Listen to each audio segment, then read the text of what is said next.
Today we are going to talk about the actual physical warehouse layout. So if you have a warehouse, even if it's just a room, even if it's a small room, even if you have a table that you put products on when they come in, I'm going to show you what your physical space should look like and what that physical space corresponds to in ConnectWise, because your physical layout should match your digital layout.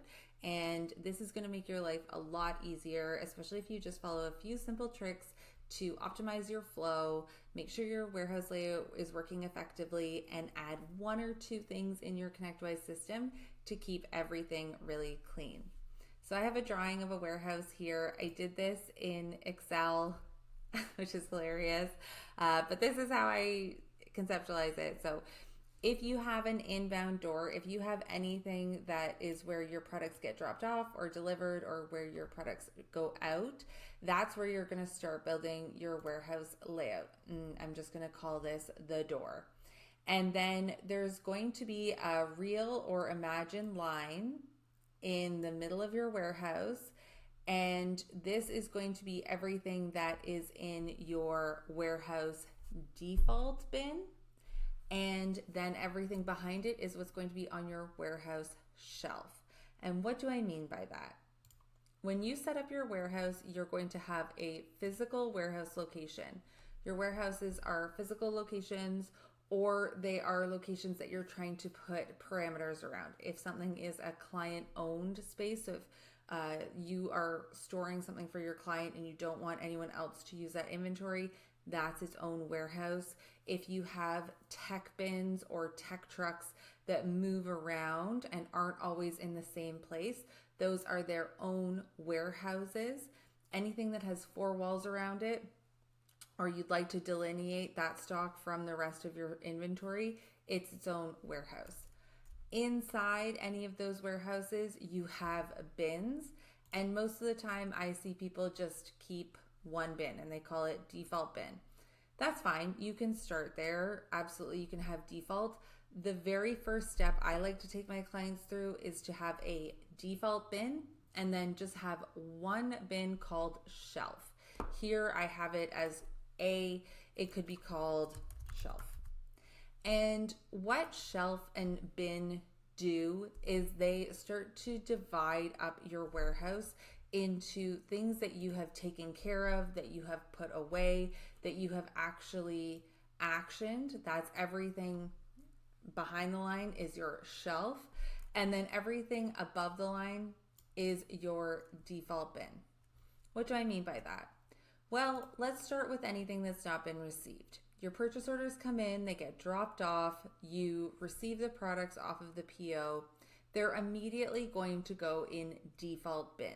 So if I was a manager and I looked at our default bin in ConnectWise and I saw there were products sitting there, the most likely scenario is that we just received those products.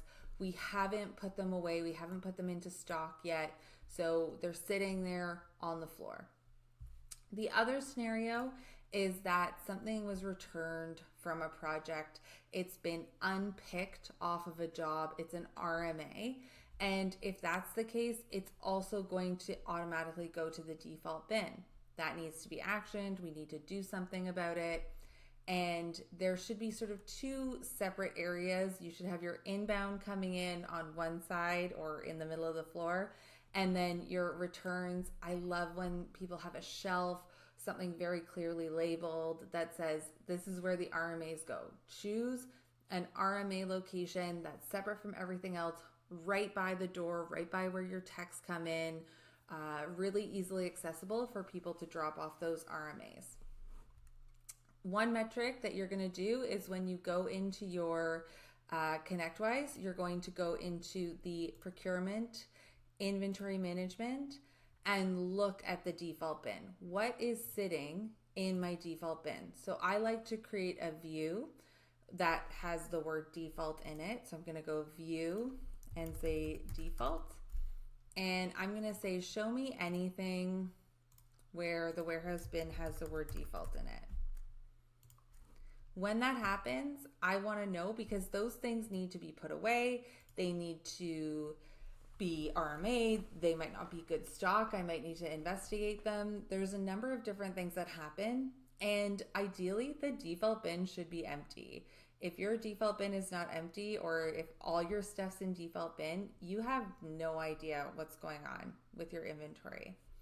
Once that has been processed, so once you've gone through and determined that yes, we've received something and we want to put it into stock, take that product, put it on shelf. So stock should be on your shelf location.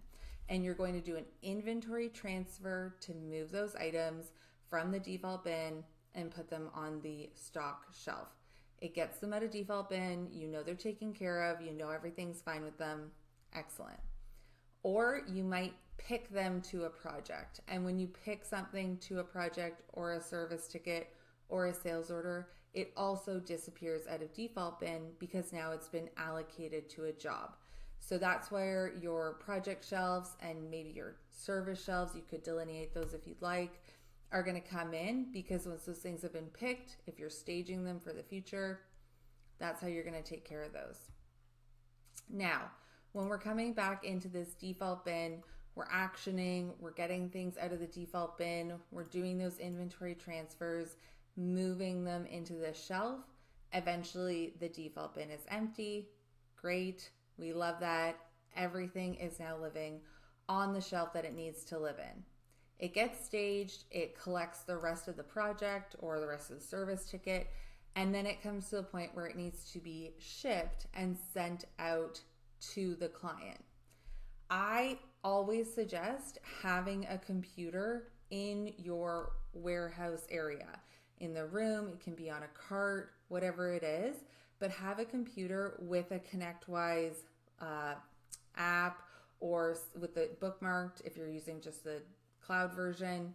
Make sure there's some way for everyone to be able to log into ConnectWise, because they're going to log in and then they're going to ship the products as they move into, either if there's a UPS pickup area, you could ship the products right before they go into that area, or if there's a staging area, or if they're physically taking them out of the door, that's when items need to be marked as shipped.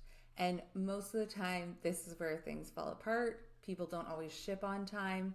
It's because they don't have access, or they don't have a way to ship them really quickly and easily from the physical location. So that's where this computer comes in. Once you mark the item as shipped, the demand process in ConnectWise is closed. That product is no longer in your warehouse. It's not in your work in progress inventory. It's not on your books as a liability. It has been delivered, or it has at least left your warehouse to go to the client site.